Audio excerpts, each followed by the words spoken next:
అందరికీ నమస్కారం అండి. ఈరోజు నేను చేయబోతున్న వీడియో ఏంటంటే, 'చాణక్య నీతి సూత్రాలు' అనే బుక్‌లో నుంచి చేయబోతున్నాను. ఇక్కడ ఒక 2 లైన్స్ ఇవ్వబడ్డాయండి ఈ నీతి సూత్రాల్లో. ఆ 2 లైన్స్ గురించి ఈరోజు నేను చెప్తాను. తన మనసులో రహస్యంగా ఉంచుకున్న విషయాన్ని పైకి చెప్పకూడదు. అలాగే క్షమాగుణం ఉన్న వ్యక్తి అన్నింటినీ సాధించగలడు. ఈ 2 కలిపి ఎందుకు చెప్తున్నానంటేనండి, ఈ 2 ఒకటికొకటి విరుద్ధమైన విషయాలు. ఎందుకంటే తన మనసులో రహస్యంగా ఉంచుకున్న విషయాలని ఎవరికీ చెప్పకూడదు, బయట పెట్టకూడదు అని అంటున్నారు. అది నిజమేనండి.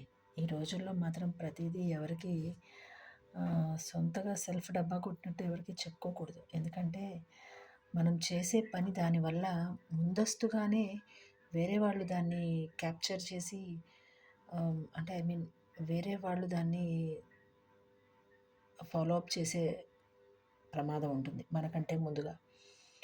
ఇంకా మన పని పూర్తయ్యే వరకు కూడాను కనీసం పాయింట్స్‌లో కూడా దాన్ని ఎక్కడ బయట పెట్టకూడదు. లేదంటే నా పని ఇంత దాకా వచ్చింది, అంత దాకా వచ్చిందని చెప్పడము, లేదంటే మనకెంతో దగ్గర లేదంటే నమ్మకం ఉంటే తప్పించి ఎక్కడా బయట పెట్టకూడదు. మ్యాక్సిమం చెప్పకుండా ఉండడమే మంచిది. అలా ఉన్నప్పుడే మన పనులు జరుగుతాయి. మనం ఏం చేస్తామనేది మన చుట్టుపక్కల తెలియదు కాబట్టి మన పనిని మనం చాలా సురక్షితంగా చేసుకోగలుగుతాం. మన ఏదైతే రహస్యం ఉంటుందో దాన్ని బయట పెట్టకుండా ఉన్నంత కాలం. ఇన్ కేస్ మనం దాన్ని బయట పెట్టేసామంటే మనకంటే ముందు ఇంకెవరైనా దాన్ని ఫాలో అప్ చేసే ఆస్కారం ఉంది. ఇంకా క్షమాగుణం ఉన్న వ్యక్తి అన్నింటినీ సాధించగలడు అంటే జనరల్‌గా ఇది రహస్యంగా ఏ పనైనా చేసే వాళ్ళకి జనరల్‌గా క్షమాగుణం ఉండాలి. ఎందుకంటే మనము ఎదుటి వ్యక్తితో ఒక పని చేయించుకోవాలంటే మనకి కొంత ఓపిక, ఓర్పు ఇవన్నీ ఉండాలి. వాటితో పాటు క్షమాగుణం కూడా ఉండాలి. ఎందుకంటే అన్ని పనులు మనం చేసినట్లు లేదంటే సపోజ్ ఎవరైనా ఉన్నారనుకోండి, వాళ్ళు చేసినట్లు వాళ్ళ కింద ఉండే ఎంప్లాయీస్ కూడా చేయాలని రూల్ ఏం లేదు. అప్పుడప్పుడు చిన్న చిన్న తప్పులు, చిన్న చిన్న ఏదైనా దొర్లుతూ ఉంటాయి. తప్పులు దొర్లడం అలా జరుగుతుంది. అలా జరిగినప్పుడు వాళ్ళ మీద అరిచేసి, వాళ్ళని తిట్టేసి అలాంటి పనులు చేయకుండా కొంచెం ఓపికతో వాళ్ళతో నేర్పరితనంతో పని చేయించుకోగలిగే సామర్థ్యం ఉంటే అప్పుడు మన పనులు సాకారంలోకి వస్తాయన్నమాట.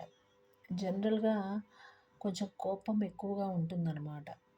మన పని అవుతుందా లేదా అనే ఒక భయము, కోపము ఉంటుందన్నమాట. కానీ